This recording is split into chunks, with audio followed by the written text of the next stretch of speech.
Bienvenidas y bienvenidos a Conocimientos de Montañas, un podcast del Laboratorio Natural Andes del Sur de Chile.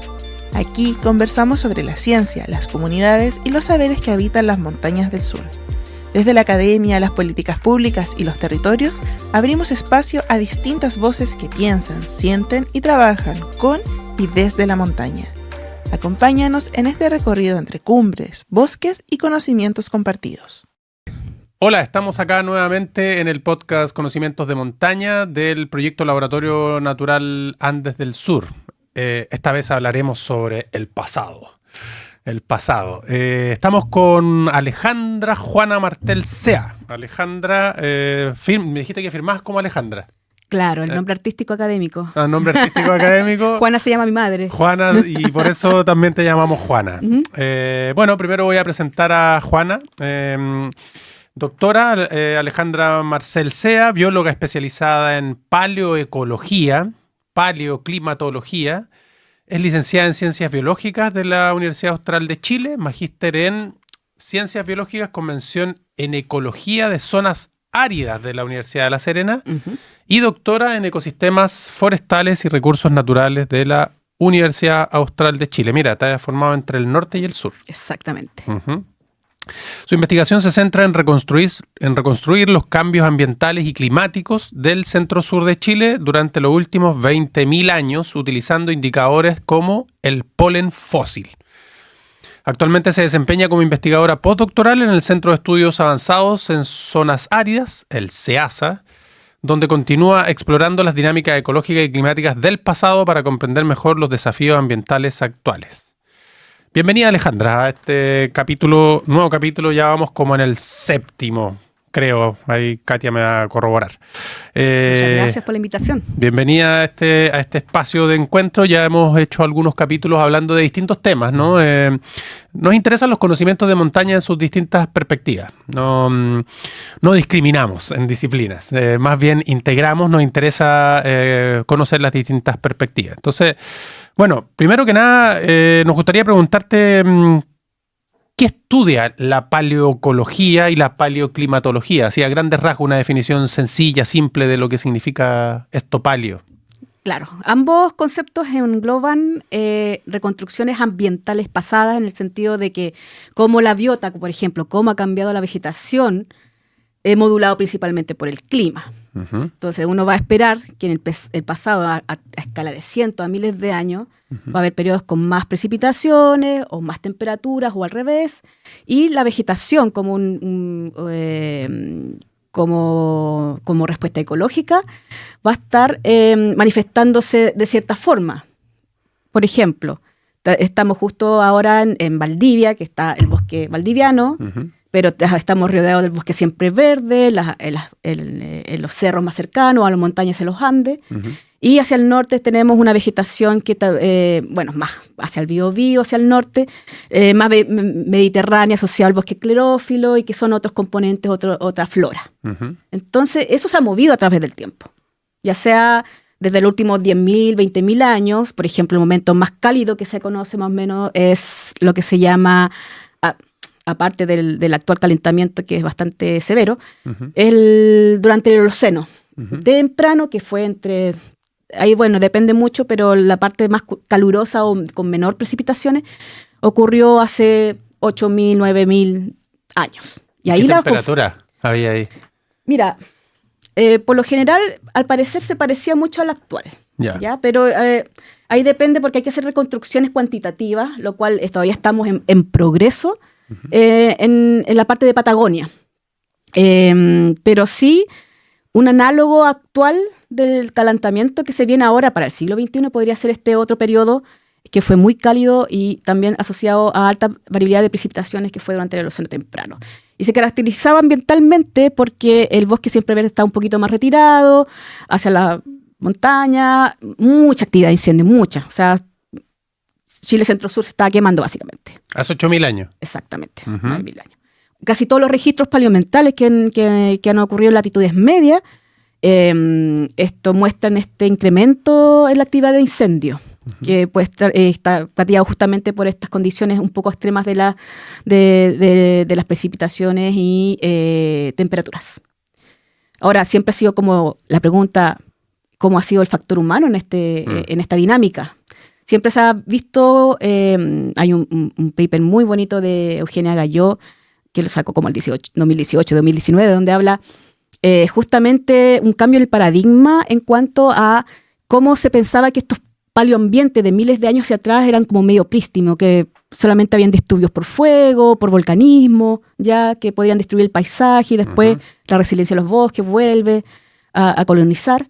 Pero también el componente humano, que empieza a ser más numeroso a medida que pasa el tiempo, hacia el presente, últimos 2.000, 3.000 años, podría también estar gatillando estos cambios en el paisaje. Entonces, esas es como las preguntas que están surgiendo, por lo menos en mi parte de investigación, de cómo los humanos, como un ser que forma parte del paisaje, también puede estar modificando. Juana, ¿y cómo te interesaste en estos temas? ¿Qué te llevó a meterte a los ambientes del pasado, a esta historia de los bosques antiguos? Mira, mi inicio fue totalmente no bosque, sí me gustaba el tema, pero fue cuando hice el ramo de geología, que era ciencia de la tierra en ese tiempo, con Mario Pino. Mario Pino, un prócer de las ciencias de la tierra, que ha participado activamente en yacimientos arqueopaleontológicos, precisamente Monteverde, y él ha llevado por muchos años el sitio Pilauco. Yo fui tenía que tomar el ramo obligatorio de la carrera, como en tercero o cuarto, ya ni me acuerdo. Fue hace, por allá, por el Pleistoceno tardío, mucho tiempo atrás. No tanto. No, sí, es harto. Pero él tiene un carisma para enseñar súper tremendo y que a muchos nos cautivó y claro, yo me quería ir como a la parte de los animalitos, de ecología, de zoología, que eran los antiguos institutos que habían antes de la reestructuración, hace como una década atrás. Entonces, pero estaba lleno de tesistas. Muchos compañeros estaban haciendo tesis por esos lados, entonces, qué lata, así como que Y vi esta oportunidad así como el asunto de los paleoambientes, de ciencia de la tierra, del clima. Y nada, yo quedé súper enganchada con su ramo y una vez terminado el semestre le fui a preguntar, profe Mario, quiero hacer tesis con usted. Y me dijo, averigua de los quironómidos y si te gusta, la hacemos. Ya, pues sí que empecé a averiguar y los quironómidos son unos pequeños insectos. Son los mosquitos que uno suele ver alrededor de los ríos, lagos, que andan en enjambres, pero no chupan sangre, eso es lo bueno. Pero sí son molestos porque son muchos. Y que en el estado larval genera una cabecita, una cabecita que se preserva en el sedimento de los lagos, ya, y se acumula y son en grandes cantidades. Entonces esos bichitos se han usado, especialmente en el hemisferio norte, para hacer reconstrucciones paleoambientales y particularmente reconstruir temperaturas atmosféricas. En un registro lacustre uno sabe que como lagos, como centinelas de cambios ambientales, ve que el sedimento que se va acumulando a medida que pasa el tiempo va guardando información, ya sea el polen que se va guardando, y así sucesivamente hasta el presente cuando uno está. Entonces tiene una línea de tiempo de cambios ambientales asociados a diferentes cosas, a temperatura, a precipitaciones, a cambios de limnología o ocurrencias de aluviones, en fin. Entonces mi principio fue en ese sentido algo muy paleolimnológico, o sea, como la historia pasada de los lagos. Así empezó. Eso en pregrado. Fue en pregrado, sí. Fines de pregrado, entonces después ya como me gustó mucho el tema, pude sacar la tesis no en tiempo récord, fueron mucho tiempo ahí, porque igual hice esa parte muy sola, porque como Mario, si bien es un buen profesor, no tenía sus... No era especialista. Exactamente, de sedimentología, súper bien. Pero la parte biológica con estos insectos, ahí tuve que bancármelas. Entonces, pero fue un aprendizaje que si bien demoró, fue súper enriquecedor, porque como que ahí me definió de lo que quería hacer. Que era trabajar en cosas paleoambientales. Y después salieron unos proyectos igual de proyectos Fondesit, donde yo me fui a trabajar en La Serena, donde aprendí otras herramientas que era como la vegetación. Anita Barzúa, por ejemplo, que fue mi profesora de doctorado y, bueno, gran amiga, ella me enseñó de los paloincendios, cómo reconstruir los incendios en el pasado, a escala de cientos y miles de años. Entonces, fueron todos temas que van convergiendo a cómo fue nuestra historia y la trayectoria de los ecosistemas hasta lo que es hoy en día. Perfecto. Entonces estamos hablando de la Tierra y su memoria en el fondo. Tal cual. La Tierra y su memoria, de los registros que va dejando a lo largo del paso de los años. Así como en los anillos de los árboles también se van guardando ciertas lecturas de lo que ocurre con el ambiente. Se pueden ver en los árboles también, entiendo, erupciones volcánicas, se pueden ver, bueno, los mismos incendios. Tal cual. Tal como ocurre en los anillos de los árboles, tú nos describías que ocurre en los sedimentos de los lagos. Cuéntanos un poquito de ese trabajo específico que hacen cuando van a los lagos. Bueno, en particular nos interesan los lagos andinos, pero si hay otros también. He trabajado bastante en lagos andinos. Tengo un par de ¿Qué ocurre ahí? ¿Cómo hacen ese trabajo? ¿Qué es lo que se investiga? ¿Alguna experiencia singular que haya en territorios lacustres, digamos? Sí, de hecho yo creo que mayoría de los terrenos que he ido a obtener muestras de lago han sido en lagos andinos. Desde el norte chico hasta la región de la Araucanía principalmente.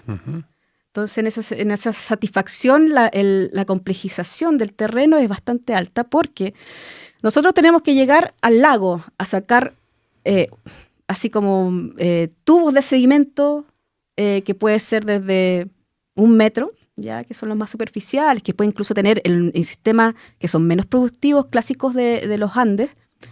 Pueden tener 2000 años, metro y medio.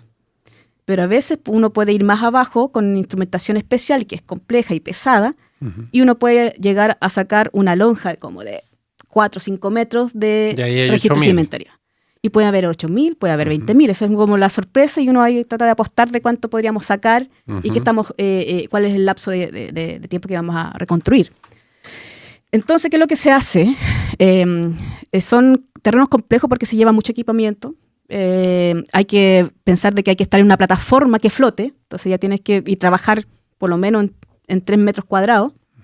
2 metros cuadrados bien apretaditos. Y sí, hay que tener una relación muy estrecha de amistad y convivencia. Y ser equilibrista porque estás también. todo el día. Uno puede estar, me ha tocado subirme a las 8 y salir a las 8. Ahora ya no tanto, ya uno se va relajando con el tiempo. Pero me han tocado terrenos intensos a 3.200 metros de altura con un viento que de repente te puede botar. Y de ahí cuando uno ya está fijo en plataforma, uno usa incluso así sacos con piedras, todo bien fijo, con tal que uno no se mueva del punto de muestreo.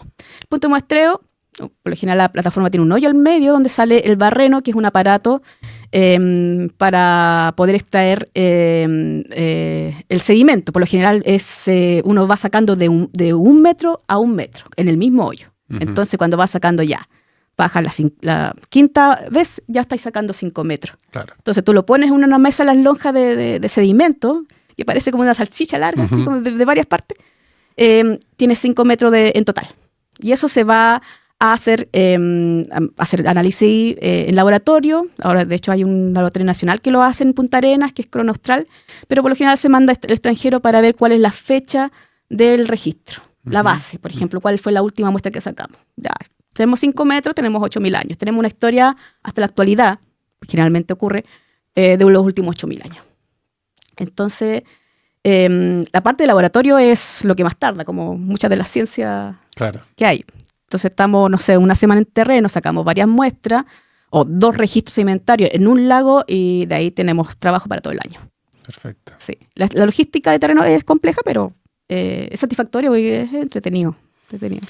Ya, estudiar el pasado, como decíamos, la memoria de la Tierra, estudiar el clima, el paleoclima, la paleoecología, los bosques del pasado, requiere... Una de las formas de hacerlo es estudiando estos sedimentos. ¿Hay otras para estudiar? Sí. Bueno, tú lo habías dicho en la dendrología, y ahí, como dices, la cicatriz de los árboles, te puede decir el año exacto. También la dendroquímica, que cuando los árboles están asociados a algún estrés, pueden emitir ciertos químicos que lo hacen también dar una señal.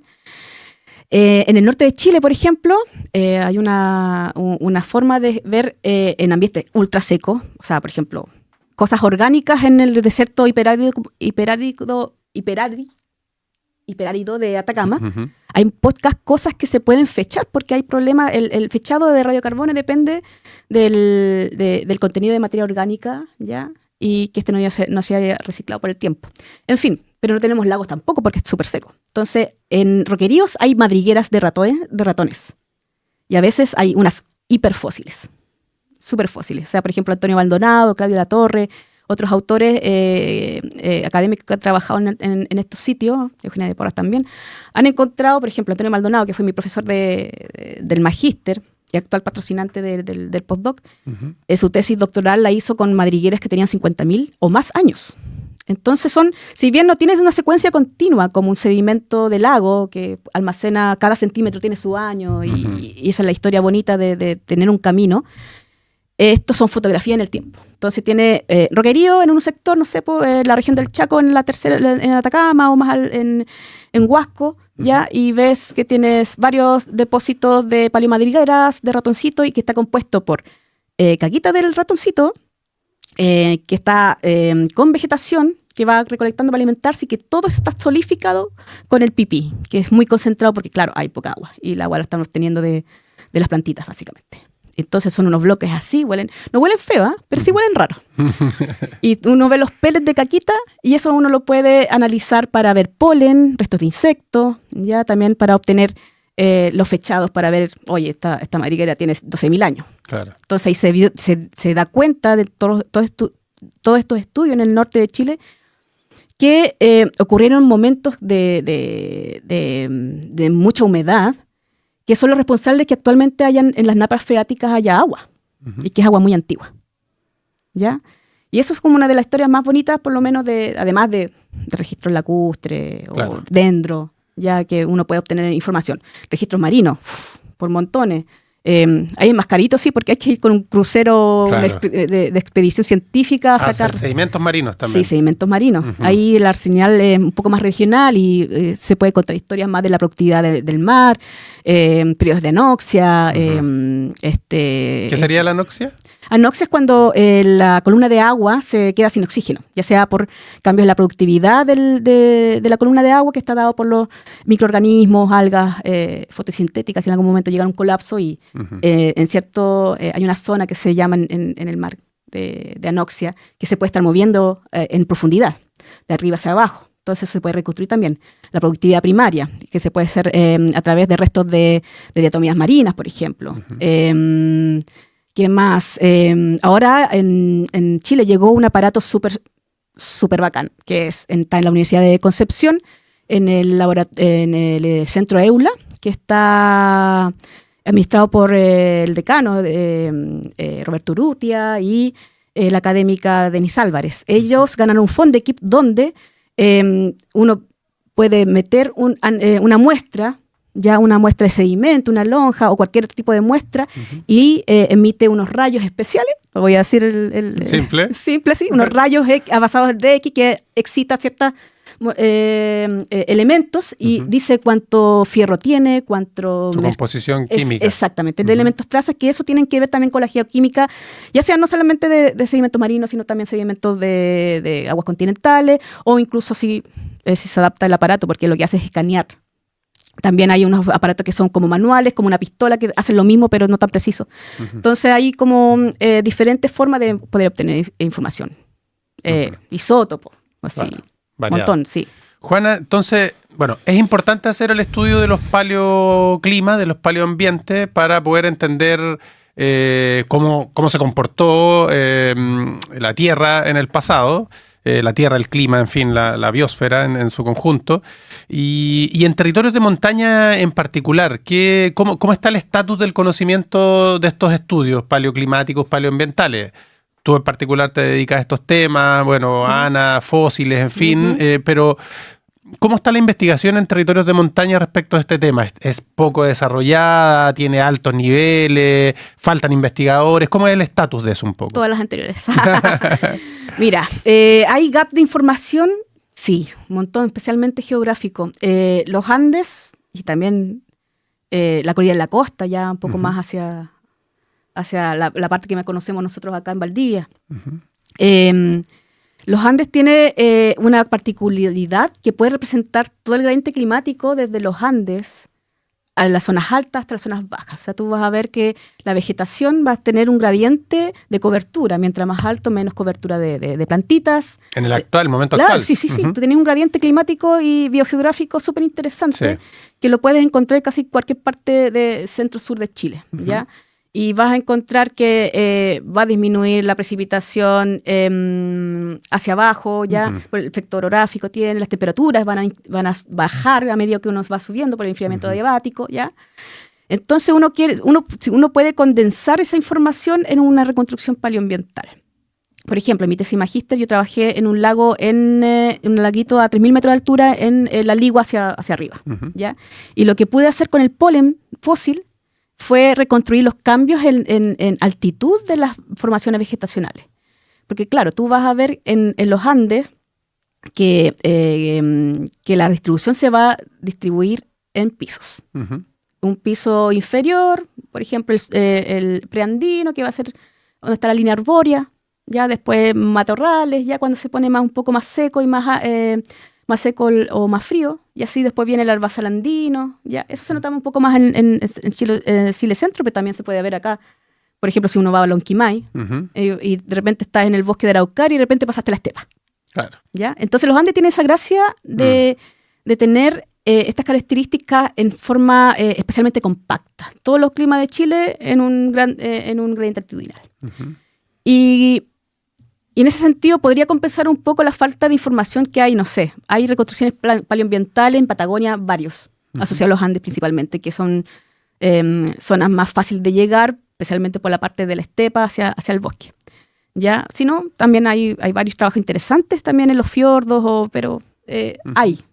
Después tenemos alguna información hasta Patagonia Norte, región de los lagos, también asociada a los Andes, cómo ha cambiado el clima desde la última glaciación, súper interesante, cómo va el bosque colonizando las zonas que eran previamente dominadas por glaciares. O sea, cuánto tardó el bosque en ser como uno lo ve ahora, desde que los glaciares se fueron. O sea, los glaciares se fueron en su último pico hace 10.000 años, como claro, 8.000, 10.000 años. Pero en otras zonas ya estaban vaciados, o sea, no había glaciares, por ejemplo. Entonces, por ejemplo, si tú haces un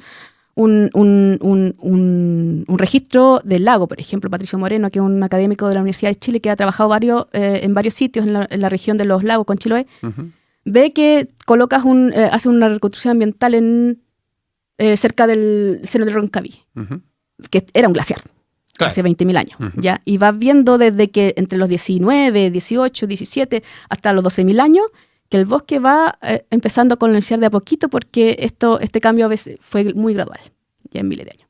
Ya. Bueno, ahí tenemos un gap de información. Y va colonizando, o sea, lo que describen esos papers es que hay una secuencia de colonización. Hay algunas especies que van avanzando, otras van quedando atrás. Claro, ahí la ecología es la siguiente. Hay especies que no toleran la sombra, no toleran el frío, no toleran la sequedad. Notofago, uno de esos. Si hay un bosque donde, o sea, si un notofago, ya sea el coihue, por ejemplo, el clásico, la lenga, ¿ya? Si hay en un bosque donde ocurren disturbios, la glaciación fue un disturbio, grandote, ¿ya? Un incendio, un disturbio, ¿ya? Cuando no hay disturbio en un bosque, cuando un bosque primario, viejo, especies como el notofago se ven disminuidas en proporción, en abundancia, porque necesitan de luz, mucha luz. Entonces, cuando tú vas a un bosque acá de la costa, de los arrecifes costeros, que son bosques estables, pocos incendios, tú vas a ver que hay 2, 3 pelagatos de notofagus nítida, claro. ¿ya? Pero tú vas a ver en el polen que están produciendo mucho polen, entonces está sobre representado. Entonces hay que, en ese sentido, mientras los coihue o todos los notofagos en general tienen espacio, tienen luz, se pueden expandir, y si tienen humedad, por supuesto, pueden expandir. También les va mal con el exceso de frío, pero ya vemos el coihue de Magallanes que le va bien ahí en pleno glaciar Grey. Entonces, le gusta la luz. Entonces, el retroceso de los glaciares hace primero que el suelo esté ya trabajándose para que pueda recibir especies. Son totalmente colonizadoras por semillas. Ya entonces, si bien uno ve en 5.000 años, estuvieron ya expandidos en la cuenca de Puerto Montt, ya junto con Alerce también. pero igual fue un proceso de miles de años.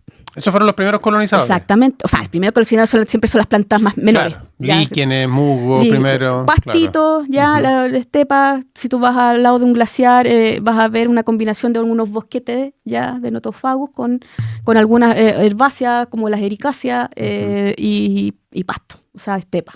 Claro. ¿Ya? Estepa graminosa, que le llaman los argentinos. ¿Ya? Entonces, uno va a ver como un mosaico de vegetación y después cuando ya las condiciones son un poquito más amables climáticamente, ya empieza el bosque de por sí a colonizar. A posicionarse. Exacto. Y después, los 9.000 años, ocurre este periodo de que pasamos de glaciación a un periodo más cálido y seco. Uno ve que hay una expansión, especialmente en esta zona, en la región de los ríos, norte de los lagos, hasta la Araucanía incluso, con registro de Anita Barzúa, se ve que el bosque valdiviano expande asociado al fuego. O sea, habían bosques puros de Weizmannia, de tineo, cosa que ya no se ve mucho.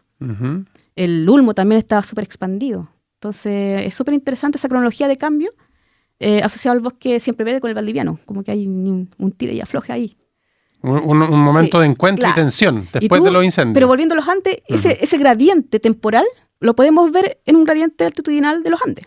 Porque tú vas a ver, te vas a la zona de aquí justo... Futrano, Lago Ranco, ya, tú vas a ver siempre verde arriba, más arriba puede ser que haya lengas, ya, caducifolios, porque están perdiendo las hojitas. Después vas a ver un siempre verde con Nothofagus, Don Belli, por ejemplo. Y después vas a ver que el ulmo se empieza a asomar a altitudes medias. El ulmo que es más termófilo, le gusta más el calorcito, las mirtáceas, ya como las lumas, los arrayanes, ya ahí se van ya acercando más a las zonas más confortables y en forma térmica al menos, ya, claro. Porque mientras haya humedad va a haber bosquecito, va a haber este gradiente. Entonces que nosotros lo tenemos temporalmente en una zona que pasó de bosque estepa, de bosque siempre verde y después pasó a valdiviano, lo tenemos presente aquí en un gradiente altitudinal de no sé, pues 20 kilómetros. Claro. Perfecto. Entonces nosotros tenemos acá en el sur de Chile, sur austral de Chile, una serie de lagos, ¿no? Los denominados los lagos norpatagónicos, que es toda una red de lagos donde hubo glaciares antes. La mayoría de los lagos son de origen glaciar, hay otros de origen volcánico, más pequeñitos, asociados a tectónicos también, hay otro de los orígenes de formación glaciar. Entiendo que tú has trabajado en algunos territorios como el Lonquimay, ¿no? Pehuenco, Lonquimay, Talhuaca. Y Tolhuaca. Y Parque Nacional Villarrica, por el lado del Paso Mahuil-Malal, por ahí, perfecto. Con registro sedimentario. Ya, esos son parte de los lagos norpatagónicos de los Andes del Sur. Entonces, cuéntanos un poquito de ese trabajo. ¿Qué se ha encontrado ahí? ¿Cuáles son las tendencias? Primero, ¿qué preguntas se hicieron ustedes, tú y los equipos con los que has trabajado? ¿Qué preguntas de investigación se hicieron en esos lagos, en esos territorios? ¿Qué estaban contestando? ¿Qué estaban buscando? ¿Y qué se encontraron? Mira, todos estos trabajos que se han hecho desde Lonquimay hasta Lonquimay, pasando por Tolhuaca, pasando por, incluso barrenamos sitios en el Parque Nacional Villarrica. Estaban en el marco de un Fondesit regular del doctor Mauro González, que es académico de forestal. ¿Ya? Yo en ese tiempo trabajé como personal técnico y después pasé a ser como tesista. De ahí sacamos un paper bonito también del Parque Nacional Tolhuaca. Entonces, es decir, de doctorado ya. Exactamente. Uno de los capítulos fue esa parte. Y la pregunta principal está asociada al fuego, dinámica del fuego, incendio, ¿ya? En bosque de araucaria, básicamente. Las araucarias son especies así muy, muy antiguas y que tiene, a través de millones de años, han surgido adaptaciones para el fuego, ¿ya? Entonces, estos trabajos, gran parte se basan en los incendios históricos a partir de la dendrología, la cicatrices de incendio, y ver cómo esta frecuencia o la severidad de incendio, llámese como cantidad de árboles muertos ya durante un evento, podría manifestarse más allá del rango temporal que no alcanza a ser captado por la dendrología, ya que en el mejor de los casos podría ser 600 años. 600 solo cubren Claro. dentro, ya. Ya podría ser un poco más, pero eso ya hay son como árboles que lograron sobrevivir. Son los árboles más antiguos, en el Exactamente, fondo. que lograron sobrevivir y que nos dan esta señal clara. ¿Ya? Entonces, ¿cómo se ve este contexto de los últimos 500, 600 años? Que no es menor, o sea, estamos hablando de esto desde cuando llegan los españoles. Claro, época histórica. Exactamente. Digamos. Y cómo esto se contextualiza en los últimos 2000 años, que era como las bases más o menos de los registros que fuimos a sacar. Y claro, por ejemplo, una de las cosas que se dieron cuenta que el fuego es muy heterogéneo espacialmente, ¿ya? Especialmente en el Océano Tardío, que son los últimos 3000 años, el fuego, los incendios, el régimen de incendio, tiene como una señal bastante dispareja en diferentes partes. Después te voy a decir, si no decir spoiler. Pero principalmente el fuego en zonas cordilleranas, ¿ya? En los últimos 2000, 1500 años, está sumamente influenciada por el clima, ¿ya? Hay periodos que tal vez no fueron tan marcados como ocurrieron en la transición al Holoceno-Pleistoceno, con el asunto del retiro de los glaciares hasta el máximo el incremento de calor hacia el Holoceno temprano, sino que ocurrieron también eventos de sequía, como por ejemplo la mega sequía actual, o sea, que fue entre el 2010 y parece que terminó el 2022, no lo sabemos todavía, ya, pero también ocurrieron estas sequías a escala de cientos de miles de años atrás. ¿Ya? En ese sentido, uno ve que hay periodos asociados a cambios en la intensidad del Niño, ¿ya? Que este fenómeno extratropical que afecta mucho las precipitaciones en el centro-sur de Chile, también temperatura, y el modo anular del sur, que es otro proceso climatológico extenso que tiene sus efectos principalmente entre latitudes medias, ya hasta Antártica, que actualmente está en su forma positiva y que causa también una disminución de precipitaciones a una escala más amplia que la interanual. En fin, hay unas reconstrucciones que han hecho, usando también muestras de Patagonia y Sudamérica en general, donde han podido reconstruir la variabilidad del Niño, o eventos del Niño, intensidad del ENSO, que le dicen, también como para los últimos 1000, 2000 años, incluso hay otros más, y para este modo anular del sur también hay unas reconstrucciones que están empezando y que son bastante interesantes. Entonces se ve que cuando hay una coincidencia entre sequías por el Niño, más temperaturas asociadas más altas que el Niño, se gatillan incendios que pueden haber sido bastante severos. Entonces, cuando totalizamos los últimos 500 años de incendio versus los últimos 2000, podemos ver que ese aumento de la intensidad, primero, es climático, y lo otro también podría ser un componente humano. Humano, llámese porque dentro de los habitantes de la cordillera, la vida nómade era muy importante. Y el fuego no era así como, oye, voy a quemar al bosque, lo voy a usar para cazar. Claro. Puede ser que sí, pero tampoco puede ser también no intencional. Entonces, cuando se reúnen las condiciones de sequía, altas temperaturas, se te quema el bosque, ¿ya? Y hay momentos en que todo lo contrario, hay mucha humedad, baja temperatura, y tú vas a ver que independiente de que pueda haber humanos en el paisaje, las condiciones no son aptas para que se queme el bosque. Ya si el bosque está húmedo no se va a quemar, o va a costar un montón. Claro. ¿Ya? Entonces eso como menos fue como el aprendizaje. Hubieron periodos después, cuando los últimos 500 años, cuando los pehuenches empiezan a adoptar la ganadería como forma de vida, ya hacen intercambio económico después de 1700, 1750, en la zona de la Araucanía cordillerana, ahí se ve que aumenta la frecuencia de incendios en los dendros. Pero el registro paleo dice que hubieron más incendios antes especialmente en Tolhuaca. Sí, catastrófico. ¿Ya? Okay. Pero eso también está dado por esta variabilidad espacial que puede estar dada por los humanos, justamente. Ya, hay una variabilidad climática y una variabilidad ligada al humano, y eso en el fondo entrega esta heterogeneidad que tú decías que muestra estas distintas eventos eruptivos y sus severidades. Eventos eruptivos, eventos de incendio y sus severidades. Sí. También igual no hay que descartar los rayos cuando hay más Sobre todo en esa zona, ¿no? Lonquimay tal parece cual, que sí, y por Alto muchos de Biobío. estos grandes, no me acuerdo si fue China Muerta o uno de los Sí. incendios de Tolhuaca fue por rayos. Exacto. Son tormentas secas que ocurren justamente en veranos anómalamente secos ya y con altas temperaturas. Claro, que no es tan normal aquí en Chile, pero que ocurre en esa zona de la Araucanía. Perfecto. Juana, ¿cómo es el vínculo entre este conocimiento científico que es especializado, ¿no? Pensar la historia de los bosques del pasado y la historia del clima y por lo tanto de los ambientes de esos tiempos? ¿Cómo es la relación de ese conocimiento con la sociedad? Con la sociedad en su conjunto. ¿A qué le tributa?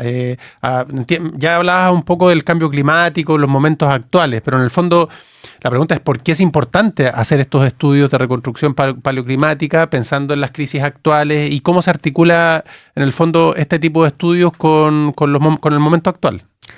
Mira, hay una parte que puede ser súper aplicable ya en restauración ecológica. Ya cuando uno tiene un bosque degradado, donde tienes un suelo que está así un poco ya no apto para seguirlo, pero tiene condiciones de restauración. Una de las formas de saber qué es lo que había antes del bosque, si es que el daño fue de hace varias décadas, es hacer una reconstrucción paleovegetacional. ¿Ya? Puedes hacer un registro sedimentológico y tú vas viendo cuáles son las especies que habían, ¿ya? Porque cada grupo de plantitas tiene un tipo de polen, ¿ya? Especialmente los del sur de Chile, porque el sur de Chile, a diferencia de los granos de polen de otra parte de Chile, son muy endémicos. O sea, yo sé cuándo es el polen de notofago, que son, sí, de notofago sí, pero como especie, o sea, como género.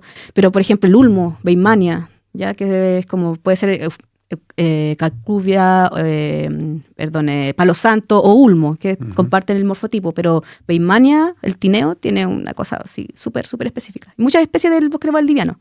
Entonces, en ese sentido, yo puedo usar esta herramienta paleoambiental para poder tratar dar como, bueno, mira, sabes que habían estas especies habitando aquí antes de este desastre ambiental y podemos tal vez tratar de reintroducirla. Perfecto. Puede ser una parte. Restauración. Restauración. Una parte un poco más patrimonial, yo diría, es que cómo ha sido, por ejemplo, te voy a dar como un ejemplo súper concreto. El lago Lanalhue, ya que está inmerso en la cordillera de la costa. Sí. Y tiene la región de Araucanía, Biobío, por ejemplo. Exactamente, justamente el lago está partiendo regionalmente. ¿Qué es lo que pasa en esa zona? Que ha sido muy rica arqueológicamente. No la Nahue en sí, porque ahí no hay muchos registros, debería haberlos, pero la búsqueda tampoco ha sido tan intensa, pero la parte costera, Tirúa, ya, todo hasta hacia Concepción, ya un montón de sitios arqueológicos. Entonces que hay un trabajo súper lindo de Lara, de Antonio Lara con María Eugenia Solari, donde ellos reconstruyen el cambio de uso del suelo desde 1550 en el centro sur de Chile. Súper lindo el trabajo. Y dicen que en toda la zona de la cuenca de Lanalhue, Yauyeo, ya había un mosaico de vegetación donde debería haber bosque valdiviano. Ya y eso estaba asociado de que cuando llegaron los españoles, pasado en la segunda mitad del siglo XVI, en la cuenca, ya había gente habitando. Claro. ¿Cachai? ¿Y qué es lo que vimos? Fuimos, hace unos años atrás, barrenamos con Ana María, bueno, yo no fui a ese terreno, pero Ana Barzúa fue con su ayudante y sacaron un registro sedimentológico. Y pillaron no solamente uno de los pólenes de cultivos más característicos, el maíz. Y se veía que al menos, que lo que era la base, tal vez haya más allá, pero no sabemos, hay que ir a barrenar de nuevo más profundo, de que ya estaban cultivando maíz desde hace 1500 años, 1600 años atrás. Perdón. Desde el año 1600. 400. Ahí, eso es mejor. Desde el año 400 después de Cristo ya estaban cultivando maíz. ¿Ya? Y eso, tal vez si vamos más para atrás, porque el registro sedimentario no llegamos más atrás, podría ser más antiguo. Entonces, desde que llegaron los españoles, 1000 años antes ya estaban haciendo su vida sedentaria. Es una reconstrucción cultural, no es solo una reconstrucción ambiental, climática, ecológica, claro, sino también asociada al humano. Y tú te das cuenta que, claro, el concepto, por ejemplo, mapuche es algo que llegó con los españoles o se expandió con los españoles, pero antes habían el Bergel, ya, todos estos asentamientos, o sea, había una rica vida cultural prehispánica, ¿ya? Y que por lo menos las reconstrucciones ambientales las estaban también ignorando, y de ahí viene como esto de la modificación del paisaje por parte de los seres humanos, que ya ha sido los últimos 1000 años, pero 1000 años igual es harto. Entonces, si tú ves que en el lago Nalalhue, donde debería haber incendios porque el clima lo daba, porque Tolhuaca, por ejemplo, daba que debía haber incendios en tal periodo prehispánico, pero y esto es como una señal regional, pero tú ves que en el lago Nalalhue no había fuego. Claro. Entonces, ¿qué pasó ahí? Simplemente no había nadie que incendiara el fuego, o porque igual en la costa es más raro los incendios por rayo. Entonces la culpabilidad sería humana. Ya, entonces un asunto es que no había nadie para que quemara el bosque, o simplemente estaban suprimiendo los incendios, ya, porque había una vida asociada a la horticultura de que impedía de que se quemara todo en condiciones cuando son secas y áridas. Entonces todo un asunto de, no sé si validación, porque no creo que se dice de validar, sí, pero como recordar que los mapuches no tienen 500 años, o cualquier asociación indígena ya en Chile tiene 500 años, porque lo denominaron mapuches los españoles, sino que es una cosa que viene de siglos atrás. Mira, no solo, o sea, los estudios paleo no van más allá de lo climático y transitan hacia la dimensión cultural. Hablamos de contribuciones, de la posibilidad de como vincular a la restauración, a la dimensión, diríamos, cultural, patrimonial, para poder entender la historia de estos territorios, también la historia humana.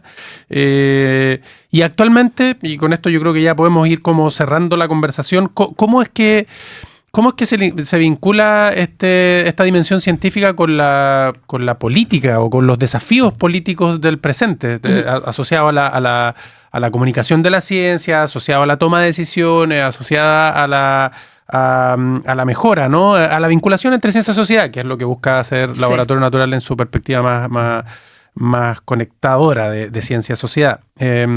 ¿Cuáles son los aportes o qué falta por desarrollar? Te preguntaba hace un ratito como del estatus, la perspectiva de la investigación en esta línea en el territorio, y también en fondo es como cuál es el mensaje para el futuro, como qué necesitamos hacer, qué necesitamos investigar, qué necesitamos reconstruir, qué historias necesitamos contar para poder ir completando el puzzle. En el fondo, esto es un gran puzzle de la historia de la Tierra, la historia del humano en la Tierra y sus comportamientos. ¿Qué cosas están faltando para poder entender? Mira,